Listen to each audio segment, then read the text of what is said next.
Price the lord, hallelujah. പ്രിയ സഹോദരങ്ങളെ, ഇന്നലെ ജോൺ മരി വിയാനി പുണ്യവാളൻ്റെ തിരുനാളൊക്കെ നന്നായി നമ്മൾ ആഘോഷിച്ചല്ലോ അല്ലേ. നമ്മുടെ പ്രിയപ്പെട്ട അച്ഛന്മാർക്ക് വേണ്ടിയൊക്കെ നമുക്ക് മാമോദീസ നൽകിയവരെ, വിവാഹം ആശീർവദിച്ചവരെ, പ്രിയപ്പെട്ടവരുടെ മരണ ശുശ്രൂഷ നടത്തിയവരെ, നമ്മുടെ കുടുംബങ്ങൾ എന്നുള്ള വൈദികർക്ക് വേണ്ടിയൊക്കെ നിങ്ങൾ പ്രാർത്ഥിച്ചുവല്ലോ.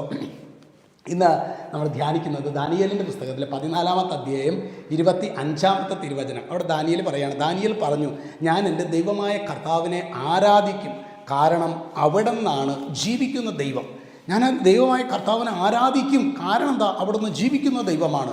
ഇന്ന് പ്രിയ സഹോദരങ്ങളെ, ഇന്ന് അനേകം ക്രൈസ്തവരുടെ ജീവിതത്തിലെ സങ്കടത്തിൻ്റെ കാരണം, വേദനയുടെ കാരണം, ഒരു ജീവിക്കുന്ന ദൈവത്തെ, ഒരു മരണപ്പെട്ട ദൈവത്തെ ആരാധിക്കുന്നു. ഇന്ന് അതായത് മരിച്ച് മൺപറഞ്ഞ ദൈവത്തെ ആരാധിക്കുക എന്ന് പറയില്ലേ, അതായത് എല്ലാം നഷ്ടപ്പെട്ടു എന്ന ചിന്തയോടെ ബലിയർപ്പിക്കുന്നവർ, എല്ലാം നഷ്ടപ്പെട്ടു എന്ന ചിന്തയിൽ കുടുംബ പ്രാർത്ഥന ജപിക്കുന്നവർ, എല്ലാം നഷ്ടപ്പെട്ടു എന്ന ചിന്തയിൽ കുദാശകൾ സ്വീകരിക്കുന്നവരൊക്കെ ഒരു മരണപ്പെട്ട ദൈവത്തെ, പ്രിയ സഹോദരങ്ങളെ, മരണപ്പെട്ട ദൈവമല്ല, ഇന്നും ജീവിക്കുന്ന ദൈവമാണ് നമ്മുടെ യേശു ക്രിസ്തു. അതാണ് ദാനിയേൽ പറയുന്നത്. ദാനിയേൽ പറഞ്ഞു, ഞാൻ എൻ്റെ ദൈവമായ കർത്താവിനെ ആരാധിക്കും, കാരണം അവിടുന്ന് ജീവിക്കുന്ന ദൈവമാണ്. പ്രിയ സഹോദരങ്ങളെ, നമ്മുടെ ജീവിതത്തിൽ ജീവിക്കുന്ന ഒരു കർത്താവ്, ജീവിക്കുന്ന ഒരു യേശു നമ്മുടെ കൂടെയുണ്ട് എന്ന ഒരു ഉത്തമ ബോധ്യത്തിൽ ആഴപ്പെടാൻ ദൈവത്തിൻ്റെ പരിശുദ്ധാത്മാവ് നമ്മെ സഹായിക്കട്ടെ എന്ന് പ്രാർത്ഥിക്കുന്നു.